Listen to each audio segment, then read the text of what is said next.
Shalom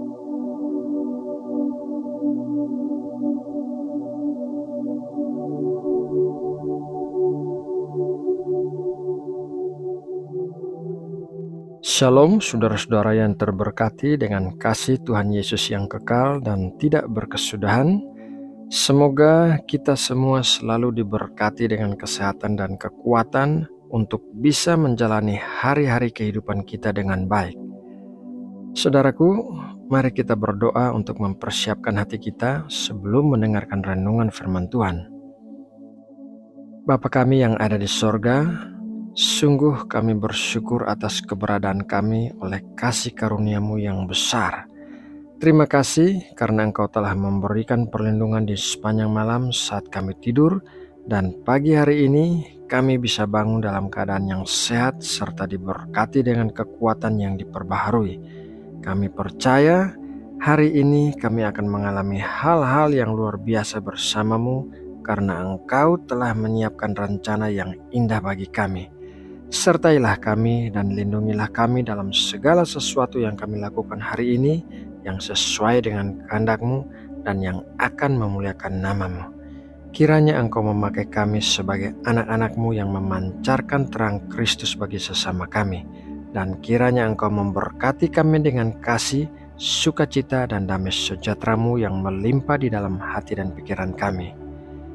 Bapa, sebentar lagi kami akan mendengarkan pengajaran firman-Mu. Kami percaya Engkau memiliki sesuatu untuk dikatakan kepada kami, jadi kami mempersiapkan telinga dan hati kami untuk mendengarkan-Mu. Berkatilah kami dengan hati yang bisa mengerti dan membedakan kehendak-Mu. Berkatilah kami dengan kekuatan untuk bisa menjadi pelaku-pelaku firman yang taat. Terima kasih Bapa, dalam nama Tuhan Yesus Kristus kami berdoa dan mengucap syukur. Amin. Saudara yang terkasih di dalam Kristus, manusia hidup di dunia ini dengan berbagai macam keadaan. Ada orang-orang yang hidup dalam kekurangan, ada orang-orang yang hidup dalam kelimpahan, ada orang-orang yang malas bekerja, dan ada orang-orang yang rajin bekerja.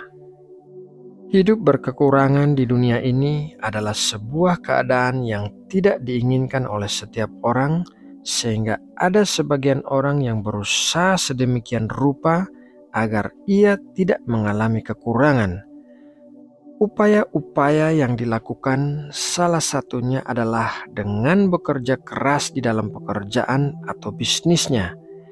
Upaya lainnya adalah dengan menghemat sedemikian rupa sehingga bisa mencukupkan semua kebutuhannya dengan apa yang dihasilkannya.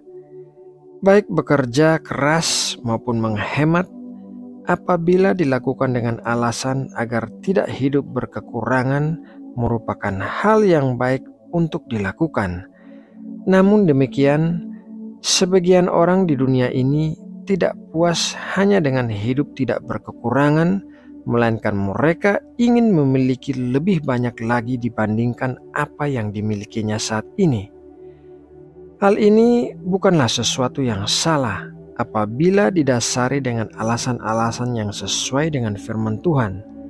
Misalnya, mempergunakan kelebihan dari apa yang diperolehnya untuk mendukung pekerjaan-pekerjaan kerajaan Allah di dunia ini, atau untuk menolong sesama yang membutuhkan.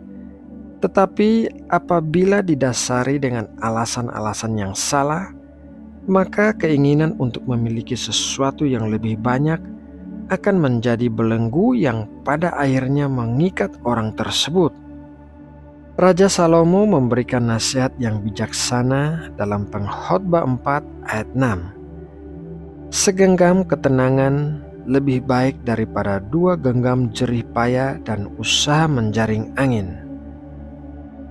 Dalam upaya-upaya untuk memiliki lebih banyak, seringkali orang bersusah payah di sepanjang hidupnya, bekerja keras dari pagi sampai malam, tidak memiliki waktu bagi keluarga dan anak-anak, tidak memberikan istirahat bagi tubuhnya, dan lain sebagainya.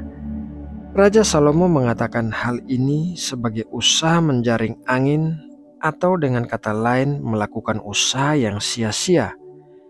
Bekerja keras dengan cara seperti itu akan membayar harga yang mahal, seperti hancurnya keluarga atau tubuh yang sakit. Saudaraku, pada umumnya ada beberapa alasan yang salah bagi seseorang untuk menjaring angin demi memiliki lebih banyak lagi di dalam hidupnya, yaitu alasan yang pertama adalah keserakahan. Keserakahan akan membuat seseorang selalu menginginkan lebih dan lebih lagi meskipun ia sudah memiliki banyak. 2 mobil lebih baik daripada 1 mobil. 3 rumah lebih baik daripada 1 rumah. Keserakahan selalu menimbulkan rasa tidak puas bagi seseorang, dan obat bagi keserakahan adalah rasa syukur. Rasa syukur akan membuat seseorang menghargai setiap hal baik yang dimilikinya, terlepas dari berapa kecil pun hal itu. Rasa syukur akan memberikan ketenangan dalam hidup seseorang. Alasan yang kedua adalah rasa tidak aman. Sebagian orang ingin memiliki lebih banyak karena ia merasa tidak aman dengan dirinya sendiri. Filsafat dunia ini adalah seorang yang sukses merupakan seorang yang memiliki banyak hal materi. Jadi, sebagian orang berusaha untuk memiliki lebih banyak materi agar terlihat sebagai orang yang sukses. Identitas kita sebagai seorang individu yang berharga dan sukses dalam hidup kita tidaklah diukur dengan berapa banyaknya hal-hal materi yang kita miliki di dunia ini. Apa yang menjadi standar kesuksesan kita sebagai orang-orang percaya adalah apabila kita melakukan kehendak Tuhan di dalam hidup kita. Alasan yang ketiga adalah ketidakpercayaan. Alasan lain orang bekerja begitu keras agar memiliki lebih banyak adalah karena ketidakpercayaannya bahwa Tuhan akan memenuhi semua kebutuhannya. Ia mengandalkan kemampuan, kepintaran, dan kekuatannya sendiri untuk bisa memenuhi semua kebutuhannya. Saudara yang terkasih di dalam Kristus, Tuhan tidak menentang kemakmuran, dan firman Tuhan juga memberikan kita nasihat agar bekerja keras dan tidak menjadi pemalas.